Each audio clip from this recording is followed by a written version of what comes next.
In this video, we'll show you how to connect Testiny Cloud with Jira Cloud to create, link, and manage requirements and defects with full two-way synchronization. Testiny also supports Jira Data Center and Jira Server. In this video, we'll focus on Jira Cloud. To configure a new integration, you need admin rights in Testiny. Go to Settings, Integrations, click Add Integration for Jira.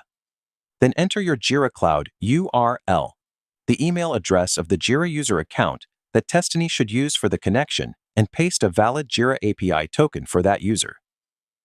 Once all fields are filled in, click Test Connection. If successful, Testiny will confirm that the connection is established. In the Projects tab, define if the integration is used for requirements only, defects only, or both. Additionally, select which Testiny projects use this integration. You can also define which Jira projects should be connected. By default, all Jira projects are included.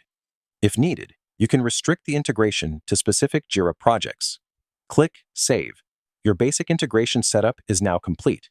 You can now link Jira work items to your test cases, test runs, or results. For a full bidirectional integration, install the Testiny Jira add-on from the official Atlassian Marketplace. The add-on allows you to view testing activities performed in Testiny directly within Jira. After installation, open the app inside Jira and click Configure. In Testiny, click Create Installation Token and copy the token. In Jira, paste the token and click Connect. That's it. You've successfully connected Jira Cloud with Testiny, enabling full two-way integration. Thanks for watching.